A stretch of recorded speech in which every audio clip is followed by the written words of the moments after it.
Thank you for joining us from Mexico City, from LA, from Toronto, from the sunshine of Melbourne. Thank you so much for taking the time for the 5th edition of Dubai Future Horizons, a brand new networking series for futurists, foresight professionals, researchers, presented by Dubai Future Foundation and Remote Daily. My name is Felix. I'm the founder of Remote Daily. I have the huge honor to host you live from New York City tonight, I shall say, while it is completely different times for most of you. My colleague Liz is producing and moderating the chat and was just asking you, where are you joining us from? And it's so amazing to see New Zealand, Kia ora, Dubai, and so many other places join here in the chat. Seoul is here. The time zones already, I think, are in the double digits. Please say hi in the chat so you can connect with your peers from around the world. Feel free to include your LinkedIn link. Today's session in our series is the first one that is actually happening at this time of the day, and we appreciate everybody who got up early, hello Dubai, and who's staying up late, hi Philadelphia, to join us here. And it is with a special nod, really, to everybody who is live here from the Asia-Pacific region. A part of the session is for you, about your region specifically. And over the next 15 minutes, we will discuss shaping our common futures. What signals matter in 2024? We will discuss what signals and trends actually mean in foresight, how they're being turned into mega trends, what trends are currently shaping the Asia-Pacific region, a region that, from my perspective as a European and as an American, is always a step ahead, not just time zone wise. And in the second half of the hour, Assalamu alaikum to UAE, greetings to Taiwan. Thank you for sharing here in the chat. And of course to Canada. In the second half of the hour, we turn the room over to you to connect in breakout rooms before closing the session together. This is what we do on Horizon. Encourage you to leave your camera on. If possible, share your presence, ask your questions, share your comments. Our goal for you is to hold this space year-round, leading up to the world's largest gathering of futurists, the Dubai Future Forum, happening November 19 and 20 at the Museum of the Future in Dubai. I'm already excited, I have to say. And I'm very excited the curator of the forum is here early in their morning to say hello to you all. Aman Al-Qadi, welcome back to Horizons. Good to see you. How are you? Morning, everyone. Thank you so much, or evening or afternoon. Thank you so much for joining us today. I'm always excited to be here. Thank you all for taking the time to join us. Morning, everyone. You sounded a little bit like my former teacher, I have to say. It was like, I morning, have to say, everyone. this is and my everybody second like, cup of morning. coffee already. It's You only did 7 it. in the You're morning. here. And Aman, today's session is what are about sharing our common futures, the things that unite us all, and the signals that matter to us all in 2024. So I'll pass this huge question, of course, first to you, because you're preparing for the big event in November, bringing thousands of people together. What are the signals that matter most to you right now? So just a quick run through Dubai Future Forum 2024 editions taking place on the 19th and 20th of November. You're obviously all invited. If you haven't sort of been in touch yet, please do reach out to me either directly on the chat or by email or via Felix. Lots of ways to connect. This year we've got the 4 themes are transforming humanity, so sort of looking at big picture ideas, empowering generations. The 20th of November is also World Children's Day, so looking at how we can kind of bring that voice to the next generation of both young people, but then also the older generation. And then we've got optimizing health, so that's a new track that we're looking at for this year, and that looks at health systems. It looks like mental, physical health as well. And fourth, but certainly not least, and that's the signal that I'm going to bring about today, and it's something that I am very passionate about, sort of on a daily basis, is on regenerating nature. So looking at that relationship that we have with Mother Earth, and seeing how we can give much more than what we're currently doing, and actually also tapping into indigenous knowledge and indigenous futures to be able to kind of rethink the way that we future with Mother Nature. So my signal for the day is with I'm going to read it to you from a newspaper article that said, scientists have a 20-minute conversation with a humpback whale named Twain. And I was just absolutely fascinated by this. I was like, what do you mean? How are we talking to humpback whales? With what? What does this mean for our, for humans to enter this space? Does Twain even want to talk to us? Like, why do we even assume that Twain wants to be our friend? So I'm going to play a little sound as to what that interaction actually sounded like. Scientists played a recorded humpback signal, and 10 seconds later, Twain answered. So please join us at the Dubai Future Forum as we're going to explore what this sort of means using AI to understand the language of humpback whales, but then also other species. And then we'll run through, the ethics and sort of the conversations around that. Fantastic. Aman, thank you so much. I wish I could do that sound just whenever I need it. And it's so fascinating to hear this. I want to say our guests today are hopefully going to help you sort through the clutter, explain how they do it, and share with you their amazing knowledge in the field. First up is the Chief of Knowledge Management and Advisor at Asian Development Bank, ADB, a doctor, a trained doctor with 15 plus years of experience in medicine, public health, innovation management, and future studies.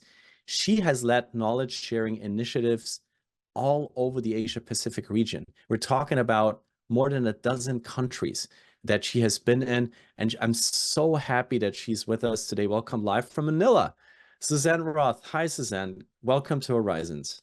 Hi, it's a great pleasure to be here. Hello, everyone from Manila.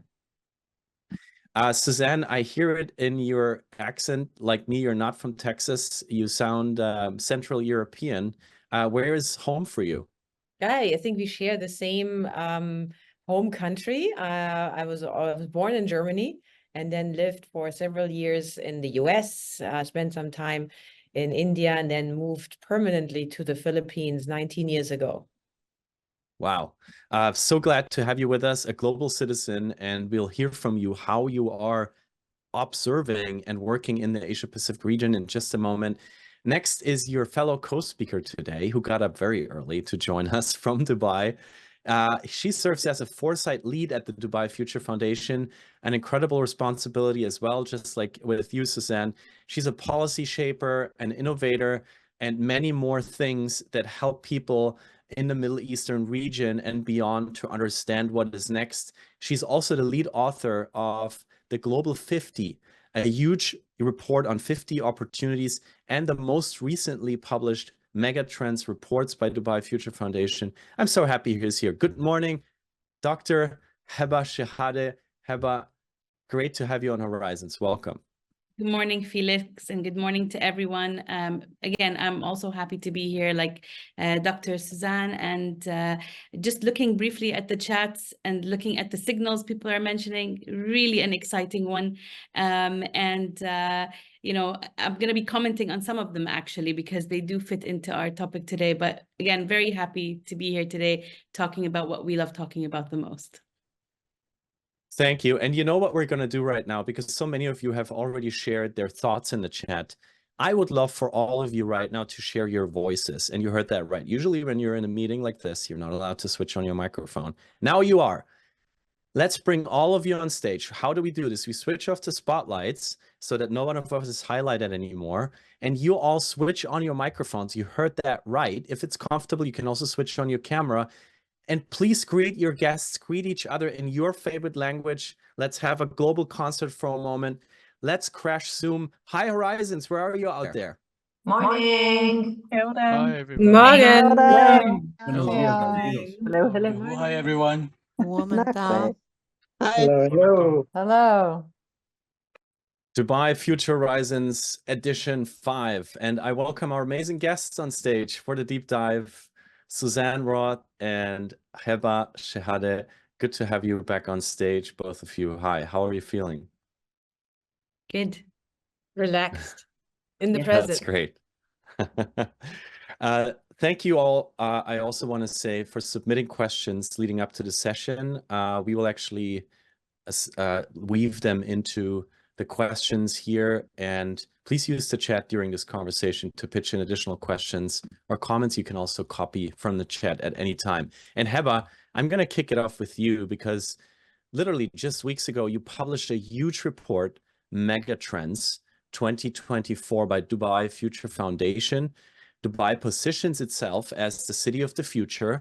Foresight is embedded into many layers of the economy, of the policy making.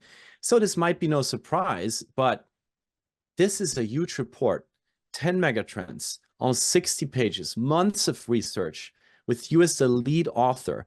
And now when we look at this report, and allow me to just briefly share my screen here with you, and we look through these major trends, we see that materials revolution, boundless multidimensional data, technological vulnerabilities, we wrote of them in the chat, energy boundaries, saving ecosystems, Aman was mentioning that in the beginning, all the way to autonomous robots and automation.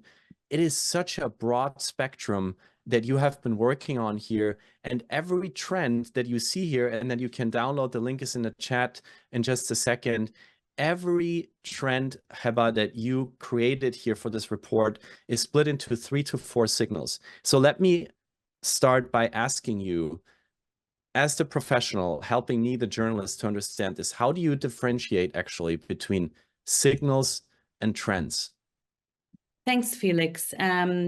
Very good question. And it wouldn't be only you asking that question. A lot of people ask the same question. A lot of people also ask about what's the difference between a trend and a megatrend. So the 10 that you pointed out there, are they megatrends? Are they trends? Or are they themselves even signals for some? And you mentioned the broad spectrum. I think the best thing I can do at this point, before I actually get to answer that one question, because there is a difference, is that just to set the context, is that, yeah, the Megatrends report is a big report. What is even bigger is our main flagship report, which is the Global 50. And I mention this because the megatrends sit within what we refer to as our view of the future. So part of Dubai being a global city, being a future forward-looking city, always on the forefront of all change and at the forefront of all key shifts and looking at the world, looking in. The Global 50 shares a view of the future that looks at the world a very long way away. I say 50 years, but 50 years is not really a hard stop. It's just a very long way away and multiple decades. We look at uncertainties. We look at, we also identify assumptions. Some of our participants today have mentioned things like they're worried about certain ways the values of societies are shifting, certain ways maybe technology is impacting different facets of life. These are things that we bring up in our view of the future, and we do take the long view. The megatrends are part of that view of the future. And the megatrends are global in nature. They touch every aspect of life. They touch the way we live and we work. And that's the key thing about megatrends. They are a combination of patterns, a combination of trends, and signals is only one way to pick up on that journey that then feeds into those megatrends. Whether or not these signals materialize into trends themselves is one that could be debatable depending on which approach you take when it comes to foresight. In our case, these megatrends are the things that shape our future. Within those megatrends, let's take an example, materials revolution. We believe that this materials revolution is key to future growth, prosperity, and well-being, and something that will continue to impact our way of work and life. Within that megatrend, there are various signals. One of them that we share in the megatrends report is related to plastic pollution. Plastic pollution is not new. But what is interesting is that given everything that we've been working on, given all the work and the excellent innovations that we have been coming up with, we still, up to the latest available data that we could find globally, peaked with plastics exports in 2021. As I mentioned in the report, 70% of it is poorly managed, 9% of it only is recycled. And by the way, this is not in the report, but do you know what happens to the other 19%? It's actually incinerated. And in the incineration process— Sharing this right now for everybody to see once again, just this one signal that you described. Yeah, and in the incineration process, that also means a lot of things from an environmental perspective and other impacts as well. So the signal there is we've peaked. And the signal is, well, what's going to happen as a result? What kind of actions will people take? And in the actions people take, will it somehow evolve into another type of trend? Will a trend be the use of synthetic biology or other enzyme-based innovations in order to take care of that plastic pollution? Within that signal, whether or not it does emanate into a trend, does feed into our overall view of the megatrend when it comes to materials revolution. Same thing on the other megatrends, same thing on data. Data, by the way, the megatrend data, last year and the year before, it was really about the raw data and the value of raw data. What we saw this year is that we are shifting, because megatrends do shift. What we saw is shifting into boundless, endless, multidimensional data that will start to feed into various aspects of our decision-making. Again, as a megatrend, this touches every aspect of economy, every aspect of work, every aspect of life. Now, whether or not certain trends are going to emanate, whether or not some of the signals we mentioned in the report are actually going to grow to become a trend. For example, we talk about how the MENA region is going to face a much bigger compounded growth rate when it comes to the Internet of Things versus globally, even though even globally, we're seeing a 12% increase. We're seeing more implementation of sensor technologies, more implementation of embedding sensor technologies within objects and everyday objects in our cities, and again, the way we work and the way we live and in every aspect. So where's that going to go? And those are the kind of things that we look for when we're talking about signals, and then how we relate those to the bigger picture. Wow. So I think you hinted also on something like a framework that you're using. I just wanted to reiterate that before I ask Susann what she would like to know from Heba. You said prosperity, economic growth, well-being, impact on society. So that's kind of the main filter that you're using to create a sort of a step from a signal to a trend. And you're saying these are things that are constantly shifting. We might be wrong, which is, I guess, with every foresight professional, this is always up, right? You are doing hard work, and there's chances that signals might end or peak out. But you're trying to apply these filters and really think about a triple bottom line of prosperity, well-being, impact on society. I just wanted to reiterate that because I thought that was really interesting. And Susann, I was looking at you, I was reading your question in the chat. What would you like to know from Heba after seeing her work here, after having read her work for years?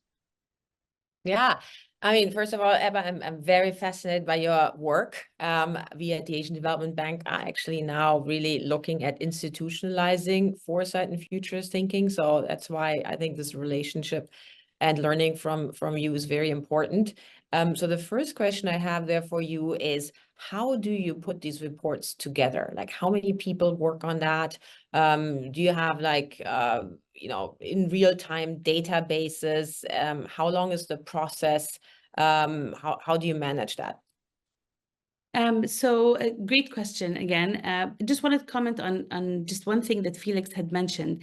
It is about growth, prosperity, and well-being. And part of that is related to what one of the participants mentioned about, the future of growth.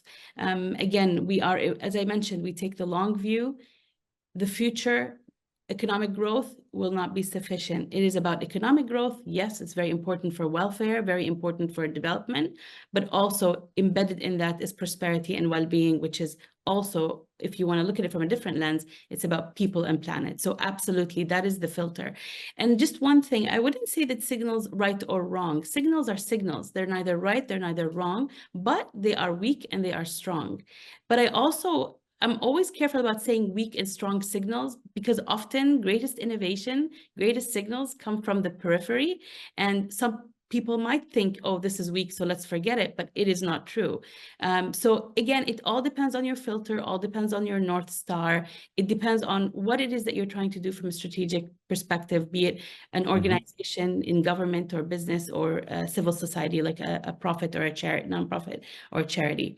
On Susan's question, our approach to these reports is research-driven, evidence-driven, and it's quite rigorous. So we approach it from a research perspective in that there's a lot of people involved, but what's key is our framework. And as I mentioned, what we did 2-3 years ago was set that framework in place to say, what is our view of the future? We engaged with 30 experts to talk about globally from around the world, to talk about how might the future look like in 50 years' time. It's a crazy question and no one really knows the answer, but this was the intention to kind of set the scene for a framework as to what is our view of the future. Based on that view of the future and based on a focus on growth, prosperity, and well-being, every year we end up doing desk-based research in terms of what are the greatest reputable and influential organizations around the world doing both horizontally, globally, and also in their respective regions, and look at what they're looking at in the next year or 5 or 10 years. Besides the desk-based research, we engage with experts, up to 30 from around the world. We never repeat an expert twice because we want to get the different perspectives. The other thing that we actually do is a lot of what-if analysis and ideation, and we engage in a lot of research translation as well.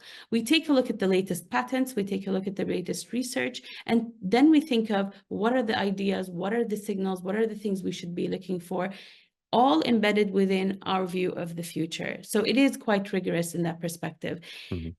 It can touch anywhere from 30 people up to 60 people at some point in time in different parts of the process. And Heba, before we continue with Susann and take a closer look at the Asia-Pacific region, Heba, you have an amazing education. You studied many different fields over the course of going to university. Now you're working all across these broad topics. Do you have a trend out of the 10 that matters most to you personally, just to you, Heba, as a human being? I mean, usually for me personally, what matters is always things that will impact myself more directly and impact family, friends, society. Again, as you rightfully mentioned, I'm an engineer at heart through and through, but I also believe greatly in society and the human spirit. And so it was very important for me to blend the two. And so I went out there, made sure that I got the right knowledge for it, and very happy to be working in this field accordingly. I mean, the future of jobs is important, but beyond the future of jobs, it's really about the future of income and the future of opportunity, of people being able to fulfill their dreams and goals and hopes, which is a combination of living in the right place, making a decent income, having access to the right services that are good for us as families. So, and even as individuals, even as organizations, to be honest with you, because we're all kind of somehow, again, our common future is, you know, how can we have that kind of life? And so one of the interesting signals for me is how it's not just about technology and having an impact on jobs. It's also about how there's the energy transition. It's also how we're looking at green economy. It's also how we're looking at mental health from a different perspective. I think there's a lot of great potential in the future when it comes to co-creation of workplaces, co-creation of jobs, co-creation of that decent life that everybody aspires to. And thank you for saying, you know, with your own engineering background, because the energy part of the report is also really interesting. I encourage you all to download it. The link is in the chat to read it. Energy is a huge topic, and this brings us to you, Susann, in your region as well. You're joining us live from Manila. You have been working across Asia Pacific. I learned from Armenia to Indonesia to Kazakhstan to Vietnam, of course, the Philippines. So Susann, please help us understand. Can you maybe give us just 2 to 3 examples for mega trends that from your point of view matter most right now in this vast Asia Pacific region that you're working in? Yeah. I want to bring in here 2 perspectives, and I think that's what fascinates me about the work we are doing at the Asian Development Bank on future thinking foresight, and that links to what Heba said. Heba said, our view of the future, right? So you have a coherent view of the future from the position of Dubai and where you're sitting. And that has a lot of, you know, to do with your identity. And what is interesting in the work we do is to understand and see that we have all these different identities across Asia Pacific in these different countries, but also different levels of society and context. So everyone has a different view of the future. And the work we are trying to do is to convene at different levels, especially government, to understand and have shared assumptions about possibilities for different and diverse futures. Because especially when you work in development or government, we talk only about the preferred future, maybe the plausible, but very much the preferred, and not so much the unthinkable and the ones we don't want, or the utopian ones. And what was interesting in this work is in several countries, number one, and now I'm coming to some of the mega trends, is the intergenerational conflicts, I would call it, and challenges. And I want to share one anecdote from one country where senior level people who used to be ministers, they were working on a new long-term strategy. We use future thinking, and they said, we really want to have, more women in the workforce, and we want to have gender equality, and that's very important for the future.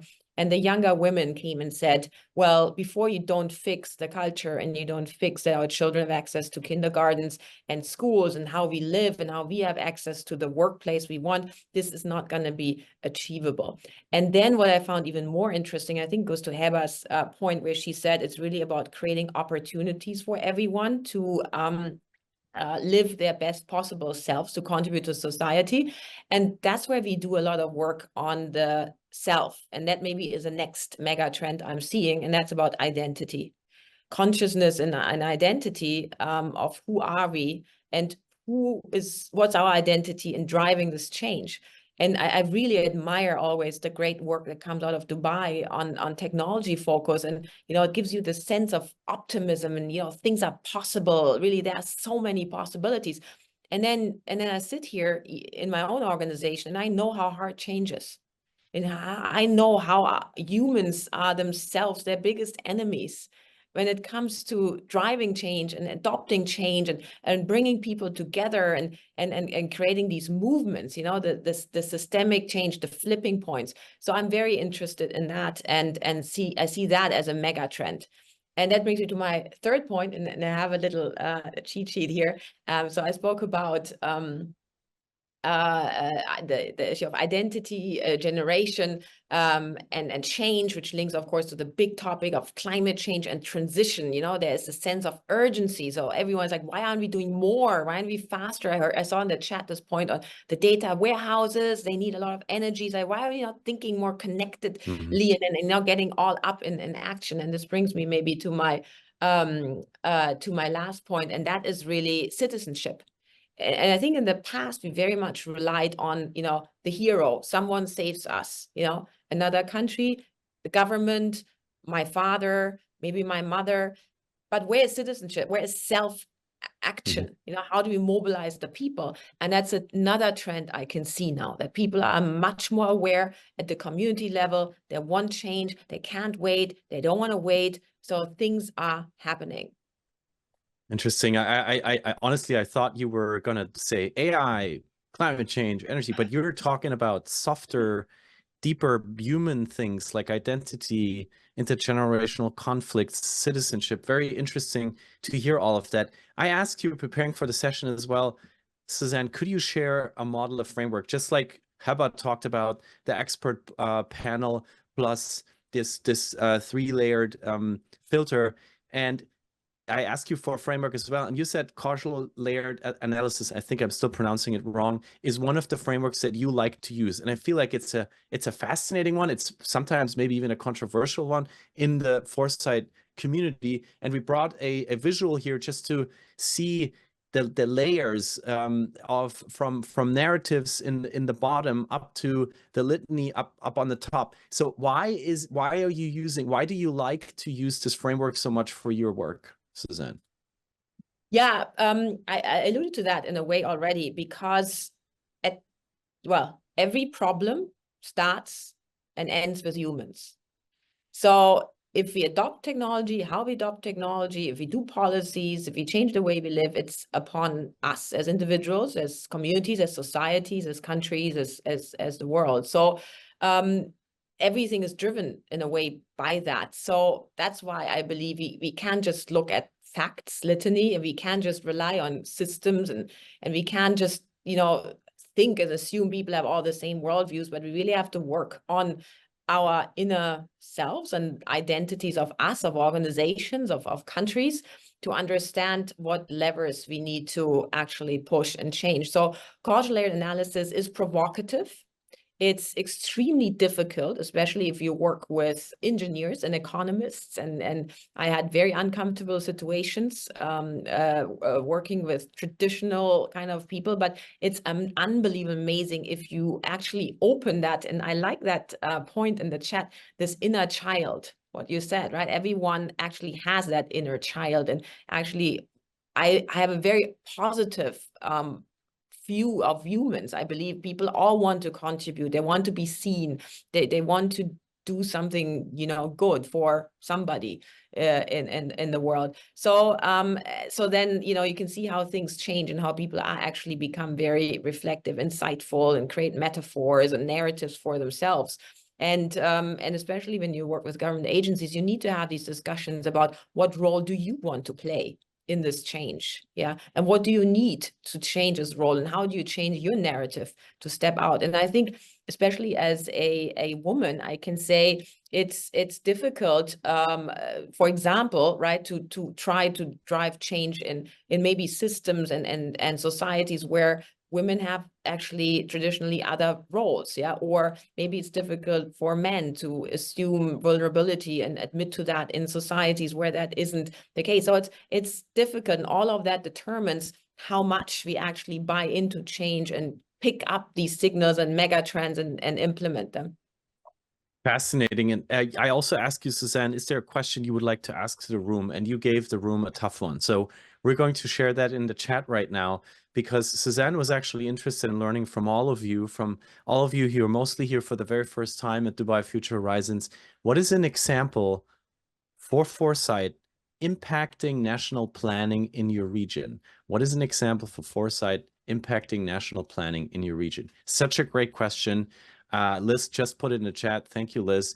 And I would love to hear some answers from you, how have you experienced this? And Susann, of course, I'm going to turn the question right back at you. And while everybody is typing, I'll ask you, why are you asking this question? Is there maybe an example you can name yourself?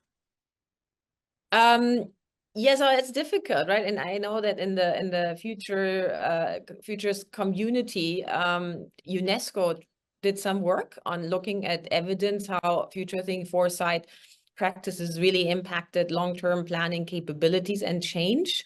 I mean, I can look at certain countries which have used that effectively, like Finland or Singapore and Dubai. I mean, UAE probably, you know, very much so. But it would be good to have really better evidence points to convince more people and organizations to really take this as a serious and useful practice.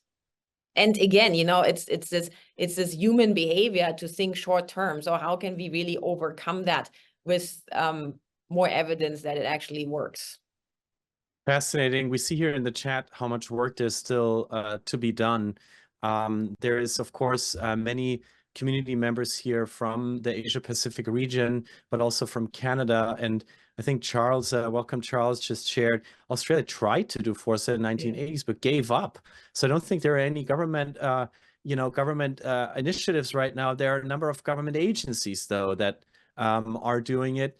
And there's also Adam sharing, well, in Canada, there's this attempt to bring foresight into higher education. But of course, AI has been sort of rolling over us. And Cheryl is even saying foresight has currently been taken out of thinking within governments. So we as citizens actually the ones who need to apply it to our own lives, if I understand that correctly, Cheryl. And Ijun is sharing from South Korea that the National Assembly Futures Institute hosted an intergenerational dialogue. Here we are with what you said, right, as a megatrend 2 years ago, led by young people to explore the gaps between probable and preferred futures. How cool is that? So there is examples for things that are going well, but also a lot of missed out opportunities.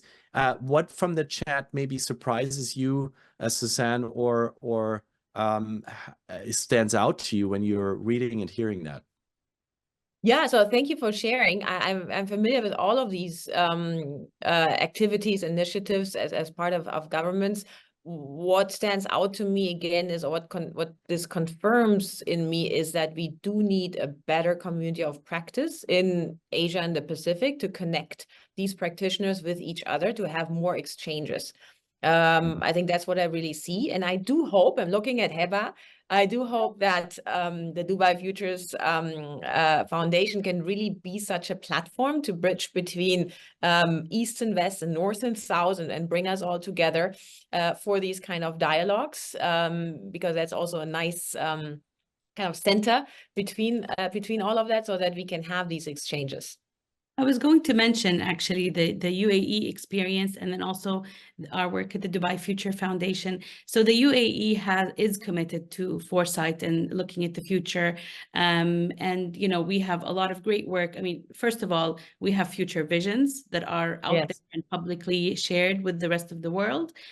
Second of all, we have the Office of Government Futures as well within the our federal government. And also we have the Dubai Future Foundation as a main mechanism to share with our region and the world, as we have done through our reports and various engagements, including the Future Forum, including other engagements that we have amongst, you know, the whole organization more generally. And we engage a lot with other government entities and also the private sector as well.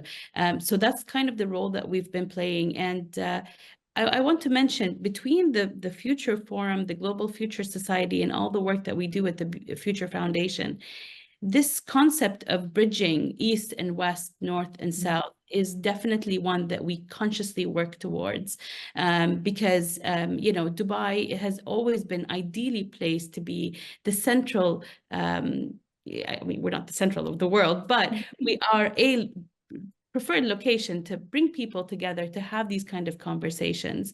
And, you know, so far it's been only a win-win for everyone. I would like to invite you now to our finale. We will go slightly over time, so if you have an adjacent meeting or call, please feel free to hop off, but we would like to share weird signals here in the end. This is what we always do on Horizons. From the mega trends to the blips, the weird stuff on the edges, the signals that you most recently came across, a book, a podcast, a study, an article, anything with a URL that you found impactful for your work. We would love to hear from you, and we will share it in our Signals WhatsApp group afterwards. So what is surprising but seemingly impactful?